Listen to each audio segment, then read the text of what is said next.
আসসালামু আলাইকুম। এসএসসি 2026 সালের পরীক্ষার্থীরা, ইতিমধ্যে আমরা বাংলা প্রথম পত্র, দ্বিতীয় পত্র, ইংরেজি প্রথম পত্র, দ্বিতীয় পত্র এবং গণিত এই টোটাল আবশ্যিকের 5টা সাবজেক্টের সাজেশন অলরেডি আপলোড করে ফেলেছি।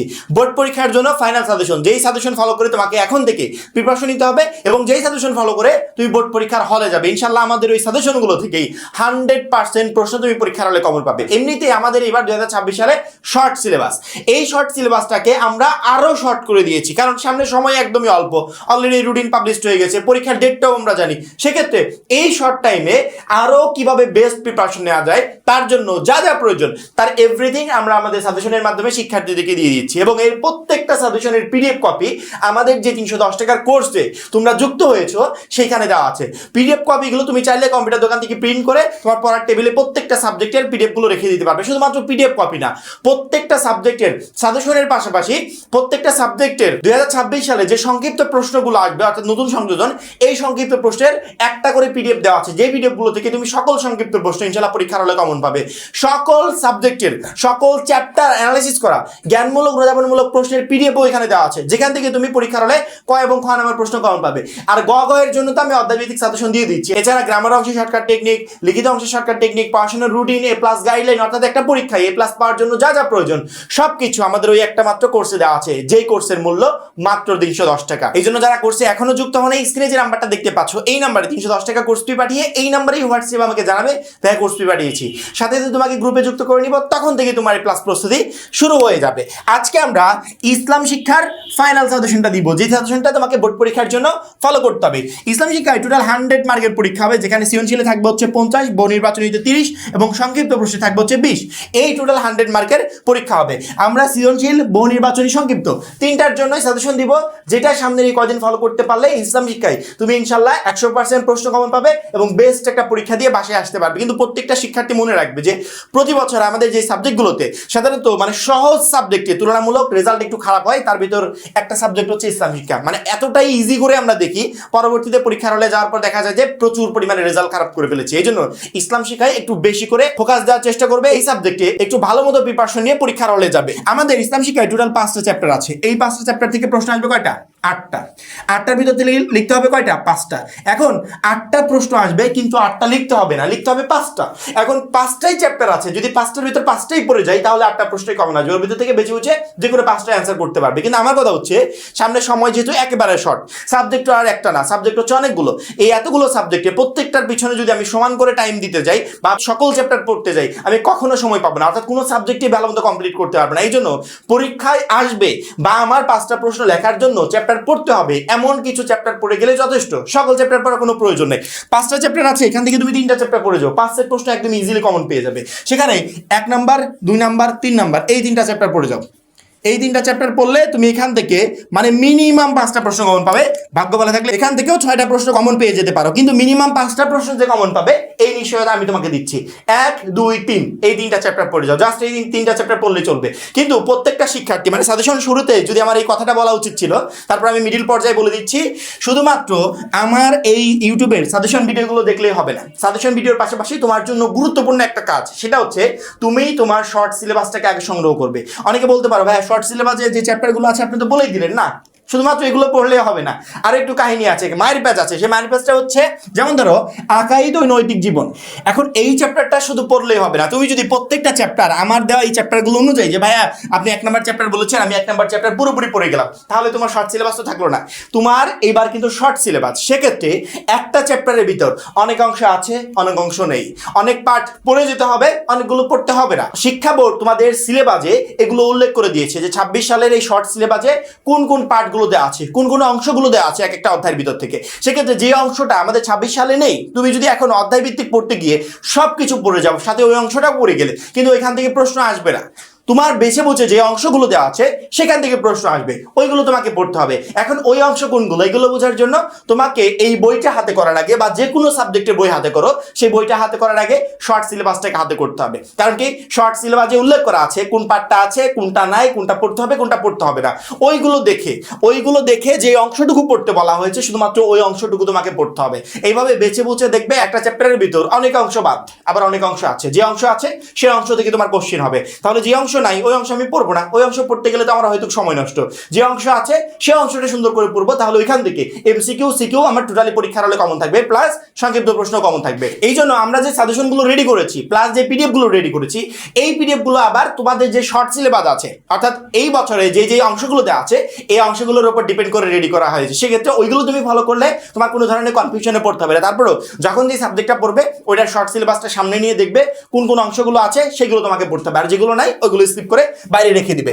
যখনই তুমি আকাই নৈতিক জীবন অধ্যায়টা পড়তে যাবে তখন এর অংশগুলো যেগুলো পড়তে বলা হয়েছে সেগুলো সুন্দর করে নোট করে নিয়ে বা তোমার যে মেইন বইটা আছে বোর্ড বুক আছে সেখানে এভাবে সুন্দর করে মার্কিং করে নিয়ে পরবর্তীতে ওই চ্যাপ্টারটা কমপ্লিট করার চেষ্টা করবে। এবং এখানে অর্থাৎ আমরা ইসলাম শিক্ষা পড়তে গিয়ে আরেকটা বিষয় মাথায় রাখবো। আমি যেমন 2 নাম্বার চ্যাপ্টারের কথা বলি, শরীয়তের উৎস, এই চ্যাপ্টারটা পড়তে গিয়ে বা এই চ্যাপ্টার কোয়ালিটির আদার্স যে চ্যাপ্টারগুলো আছে, যেমন ধরো 2 নাম্বার চ্যাপ্টার শরীয়তের উৎস, এই চ্যাপ্টারগুলোর দিকে খেয়াল করলে দেখবে 26 সালের জন্য আমাদের যে যে অংশগুলো ইনক্লুড করা হয়েছে এর ভিতর অনেকগুলো সূরাতে আছে। এই সূরা রিলেটেড যে কোশ্চেনগুলো সাধারণত পরীক্ষাতে আমাদের এসে থাকে, যদি আমরা এই কোশ্চেনগুলো থেকে অ্যান্সার করতে পারি, মনে করো একটা সূরা দিয়ে বললো অর্থ সহ ব্যাখ্যা করো বা অর্থ লিখতে বললো, এরকম কোনো একটা কোশ্চেন পড়লো, যখনই তুমি এইটা দিয়ে তোমার ওই প্রশ্নের উত্তরটা সুন্দর করে ব্যাখ্যা করে উপস্থাপন করতে পারবে, তাহলে অন্যান্য কিছুতে উদাহরণ লিখতে গিয়ে বর্ণনা করতে গিয়ে তুমি যত নাম্বার পেতে তার থেকে অনেক বেটার রেজাল্ট করবে যখন তুমি 2 নাম্বার চ্যাপ্টার রিলেটেড কোশ্চেনগুলোর অ্যান্সার করতে যাবে। অর্থাৎ 2 নাম্বার চ্যাপ্টারে আমাদের যে অংশগুলো থেকে প্রশ্ন আসবে যদি এইগুলোর আমি অ্যান্সার করি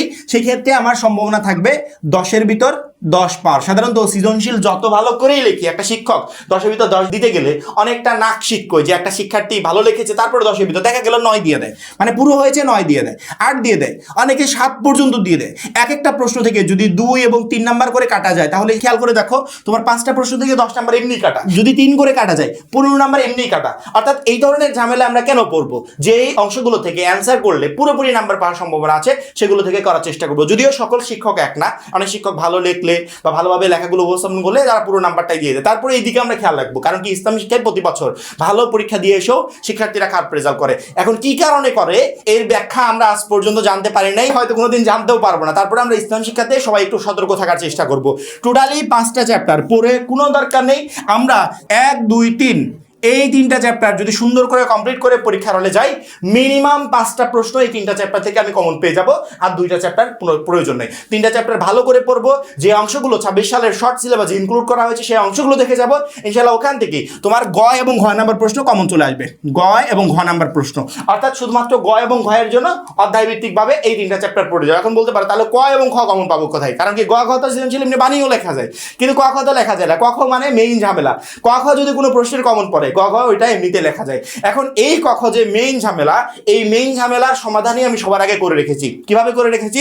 এই মুহূর্তে স্ক্রিনে দেখতে পাচ্ছ ক এবং খ, এই মুহূর্তে যে প্রশ্নগুলো তুমি দেখছো এগুলো হচ্ছে জ্ঞানমূলক প্রশ্ন। ইসলাম শিক্ষার প্রত্যেকটা চ্যাপ্টারের চ্যাপ্টার ওয়াইজ অ্যানালাইসিস করা জ্ঞানমূলক প্রশ্ন, যেগুলো থেকে 26 সালের পরীক্ষায় মাস্ট বি কমন আসবে, সেই টোটাল জ্ঞানমূলক প্রশ্নগুলোর আমি একটা পিডিএফ রেডি করেছি। অর্থাৎ তোমাকে আলাদা করে কোথাও খুঁজতে হবে না, কোথাও পড়তে হবে না, 1000 টাকা খরচ করে টেস্ট পেপারও কিনতে হবে না। আমি পিডিএফ রেডি করে সেই পিডিএফটা আমাদের পিডিএফ কোর্সে 310 টাকার যে কোর্সে যুক্ত হতে বলছি ওইখানে সুন্দর করে দিয়ে দিয়েছি। প্লাস অনুধাবনমূলক প্রশ্ন, এই মুহূর্তে স্ক্রিন দেখতে পাচ্ছ এই অনুধাবনমূলক প্রশ্নেরও পিডিএফ রেডি করে ওইখানে দিয়ে দিয়েছি। শুধুমাত্র ইসলাম শিক্ষা না, তোমাদের যতগুলো সাবজেক্ট আছে প্রত্যেকটা সাবজেক্টেরই সকল পিডিএফ এর পাশাপাশি আমরা জ্ঞানমূলক অনুধাবনমূলক প্রশ্নেরও পিডিএফ দিচ্ছি, যে পিডিএফ গুলো থেকে তুমি ক এবং খ নাম্বার প্রশ্ন ইনশাআল্লাহ প্রত্যেকটা সাবজেক্টে পরীক্ষার হলে তুমি কমন পেয়ে যাবে। অর্থাৎ আমাদের পিডিএফ গুলো থেকে সকল প্রশ্ন কমন আসবে, সেভাবে সংক্ষিপ্ত প্রশ্নগুলো কমন আসবে। সংক্ষিপ্ত প্রশ্নের জন্য আমরা যে পিডিএফটা রেডি করেছি এটাই যথেষ্ট। এই মুহূর্তে স্ক্রিন দেখতে পাচ্ছ এটা হচ্ছে সংক্ষিপ্ত প্রশ্নের পিডিএফ। অর্থাৎ যেই সংক্ষিপ্ত প্রশ্নগুলো তোমার পরীক্ষায় আসবে ইনশাআল্লাহ আমাদের এই পিডিএফ গুলো থেকে আসবে, কারণ কি 26-এর জন্য সবচেয়ে গুরুত্বপূর্ণ যে সংক্ষিপ্ত প্রশ্নগুলো আছে সেগুলো এখানে পিডিএফ এ দেওয়া হয়েছে। কোনো শিক্ষার্থী যদি এই পিডিএফটা সংগ্রহ করে এখান থেকে সংক্ষিপ্ত প্রশ্নের প্রিপারেশন নিতে পারে, শুধুমাত্র এই সাবজেক্ট না আমাদের প্রত্যেকটা সাবজেক্টের এইভাবে সংক্ষিপ্ত প্রশ্নের পিডিএফ দেওয়া আছে, ওই পিডিএফ গুলো পড়ে গেলে তুমি পরীক্ষার হলে সংক্ষিপ্ত প্রশ্ন কমন পেয়ে যাবে। তাহলে সংক্ষিপ্ত প্রশ্ন নিয়ে তোমাকে আলাদা করে টেনশন করতে হচ্ছে না, আলাদা করে প্রিপারেশন নিতে হচ্ছে না, আমাদের পিডিএফ গুলোই যথেষ্ট। জ্ঞানমূলক অনুধাবনমূলক প্রশ্নের জন্য আমাদের পিডিএফ গুলো যথেষ্ট, এখান থেকে কমন পেয়ে যাবে। গ এবং ঘ নাম্বার প্রশ্নের জন্য আমি তো বলে দিলাম 1, 2, 3 নাম্বার অধ্যায়টা কমপ্লিট করে যাবে। তাহলে এই 50 মার্ক সৃজনশীলের এই 50 মার্ক এবং সংক্ষিপ্তর এই 20 মার্ক, এই 70 মার্ক নিয়ে আপাতত কোনো টেনশন নাই। টেনশন কি নিয়ে? বহু নির্বাচনী নিয়ে। বহু নির্বাচনী 30-এর ভিতর 30 কমন পেতে হবে। কি করলে বহু নির্বাচনী 30-এর ভিতর 30 কমন পাওয়া যাবে? প্রত্যেকটা সাবজেক্টের জন্য থিওরি একটাই, যদি তুমি সকল সাবজেক্টের সকল এমসিকিউ কমন পেতে চাও তাহলে তোমার বোর্ড বইয়ের দিকে একটু ফোকাস দিতে হবে। বোর্ড বইয়ের বাইরে একটা প্রশ্নও হবে না। অর্থাৎ এসএসসি পর্যায়ে শুধুমাত্র সুযোগ থাকে বোর্ড বইটা ভালো মতো পড়ে গিয়ে সকল প্রশ্ন কমন পাওয়ার। এইচএসসি পর্যায়ে যাও 5-6টা বই পড়ে যাবে, তারপরে কোন বই থেকে কোশ্চেন আসছে তুমি বুঝতেই পারবে না।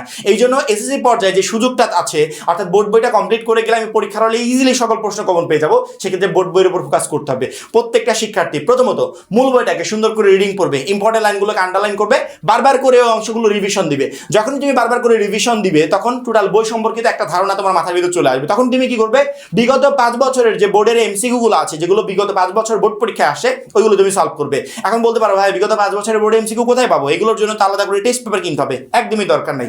আমরা আমাদের পিডিএফ কোর্সে অন্যান্য যে পিডিএফ গুলো দিয়েছি, এই পিডিএফ এর পাশাপাশি আমাদের বিগত 5 বছরের বোর্ডের এমসিকিউর পিডিএফ পদে আছে। অর্থাৎ ওইখানে যে আমরা বিগত 5 বছরের বোর্ডের এমসিকিউ পিডিএফ গুলো দিয়েছি, এইগুলো তুমি সংগ্রহ করবে। প্লাস তোমার যে মেইন বুকটা আছে, এই বইটাকে বারবার করে রিভিশন দিবে। অর্থাৎ টেক্সট বুক প্লাস বিগত 5 বছরের বোর্ডে এমসিকিউ, এই দুইটা কমপ্লিট করতে পারলে ইনশাআল্লাহ 30টার ভিতর 30টা এমসিকিউ তোমার কমন থাকবে। অর্থাৎ এমসিকিউ নিয়েও তখন তোমার কোনো টেনশন থাকতে হবে না। সামনে সময় অল্প, এই অল্প সময়ে আমাকে শুধুমাত্র ইসলাম শিক্ষা না, অল সাবজেক্টে বেস্ট একটা প্রিপারেশন নিতে হবে। সিলেবাসটা এমনিতে শর্ট, ওটাকে আমরা আরো শর্ট করে দিচ্ছি যাতে অল্প সময়ে তুমি ভালো মতো প্রিপারেশন নিতে পারো। এবং এই অল্প সময়ে ভালো মতো প্রিপারেশন নিতে হলে তোমাদের কিছু এক্সট্রা পিডিএফ প্রয়োজন, যে পিডিএফ গুলো অর্থাৎ পড়ে গেলে, যে নোটগুলো পড়ে গেলে তুমি পরীক্ষার হলে 100% এখান থেকে প্রশ্ন কমন পাবে। সেই সকল পিডিএফ আমরা আমাদের পিডিএফ কোর্সে অ্যাড করে দিয়েছি। অর্থাৎ ভালো প্রিপারেশন নেওয়ার জন্য, পরীক্ষায় A+ প্রিপারেশন নেওয়ার জন্য, সকল প্রশ্ন কমন পাওয়ার জন্য যা যা প্রয়োজন সবকিছু আমরা দিয়ে দিয়েছি। শুধুমাত্র 1-2টা সাবজেক্ট না, অল সাবজেক্টের। সেক্ষেত্রে আমার মনে হয় খুবই দ্রুত আমাদের সাজেশন ফলো করে তোমাদের প্রিপারেশন নেওয়া উচিত, প্লাস আমাদের পিডিএফ কোর্সে যুক্ত হয়ে যাওয়া উচিত। কারণ কি, আমাদের পিডিএফ কোর্সে যুক্ত হলে তুমি এখান থেকে সকল পিডিএফ গুলো সংগ্রহ করতে পারবে। এই হচ্ছে আমাদের টোটালি ইসলাম শিক্ষার সাজেশন। এর পরবর্তী সাজেশনগুলোর জন্য অবশ্যই আমাদের চ্যানেলটা সাবস্ক্রাইব করে রাখবে। সবাই ভালো থাকবে, সুস্থ থাকবে। আল্লাহ হাফেজ।